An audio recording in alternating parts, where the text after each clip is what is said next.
একদম তুমি international cricket থেকে ডব্লিউপিএল এ চলে এলে এবং আজকে থেকে শুরু হচ্ছে ডব্লিউপিএল শুরু হয়ে গেছে। ইনফ্যাক্ট দারুণ খেলা হচ্ছে। আমরা যে সময় স্টেডিয়াম বুলেটিন করছি সব মিলিয়ে এক ডব্লিউপিএল যেটা তুমি প্রশ্নটা করলে কোন দল এগিয়ে কোন দল ধারে ভারে এগিয়ে, সেটা গুরুত্বপূর্ণ। এবং ওয়ার্ল্ড কাপ জেতার পর এই ডব্লিউপিএল নিয়ে একটা আলাদা উন্মাদনা তৈরি হয়েছে। তুমি যদি দেখো যে ক্রিকেট স্টেডিয়ামগুলোতে একদম একটা হিন্দিতে একটা কথা আছে, খাঁচা খাঁচা ভরা হুয়া হয়, আজকে কিন্তু সেরকমটাই অনেকাংশে ছিল। এবং ডব্লিউপিএল এ কোন দল ধারে ভারে এগিয়ে সেটার একটা ছোট্ট এক্সপ্লেনেশন আজকে প্রথম দিনে দেব।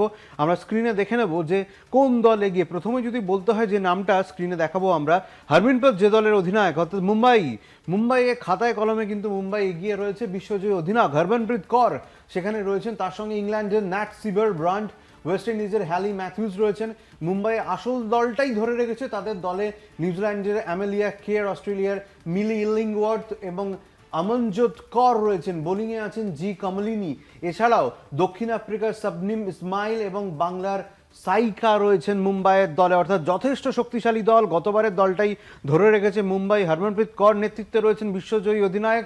পরে দেখা যাক পরের স্লাইডে কি আছে এবং পরে কোন দল এগিয়ে সেটা একবার দেখা যায়। মেক ল্যানিং এবার দল বদলে ইউপি ওয়ারিসে রয়েছেন, তাই দিল্লি অধিনায়ক হিসেবে বেছে নেওয়া হচ্ছে জেমাইমা রদ্রিগেজকে। দিল্লি দলেও বিপজ্জনক ক্রিকেটাররা রয়েছেন। ভারতীয়দের মধ্যে রয়েছে শেফালি বর্মা, একদম বিধ্বংসী বলা যেতে পারে তাকে।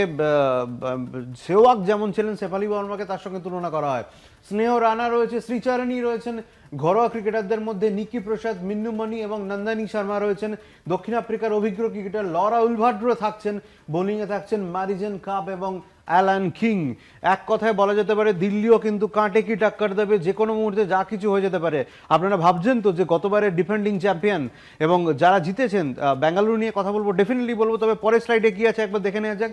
পরের স্লাইডে রয়েছে গতবারের ট্রফি জিতেছিল বেঙ্গালুরু, যেটা নিয়ে বলছিলাম, সেই দলের অধিনায়ক স্মৃতি মান্ধানা। পাশে পাবেন হচ্ছে জর্জিয়া ওয়াল অস্ট্রেলিয়ার, গ্রেস হ্যারিসকে পাবেন, দক্ষিণ আফ্রিকার নাদিন ডিক্লার্ককে পাবেন। এলিস পেরির নাম তুলে নেওয়া কিছুটা দুর্বল হয়েছে। বাংলার রিচা রয়েছেন বেঙ্গালুরুতে। বোলিংয়ে থাকবেন অরুন্ধতী রেড্ডি, পূজা বস্ত্রকর, ইংল্যান্ডের লরেন বেল, লিনেস স্মিথ, ভারতের রাধা যাদব এবং শ্রেয়াঙ্কা পাতিল। এবং যেহেতু ডিফেন্ডিং চ্যাম্পিয়ন, আশা ভরসা অনেক বেশি রয়েছে। স্মৃতি মান্ধানা রয়েছেন, বলা যেতে পারে পোস্টার গার্ল ভারতীয় মহিলা ক্রিকেট দলের। এবং তারপরে সাইডে কি রয়েছে আর একবার দেখে নেব যে গুজরাতকে নিয়ে বলতে হবে। গুজরাত গতবারে প্লে অফে উঠেছিল, সেই দলের নেতা অ্যাসলে গার্ডনার, তিনি পাবেন রেণুকা সিং ঠাকুরকে। তিতাস সাধু রয়েছেন, রাজেশ্বরী গায়কোয়াড়ের মতো বোলার তাদের টিমে রয়েছে। উইকেটের পিছনে অর্থাৎ উইকেট কিপিং করবেন বেথ মুনি। এছাড়া নিউজিল্যান্ডের সোফি ডিভাইন, অস্ট্রেলিয়ার কিম গার্ড এবং জর্জিয়া ওয়ারা হামরা রয়েছেন গুজরাটে।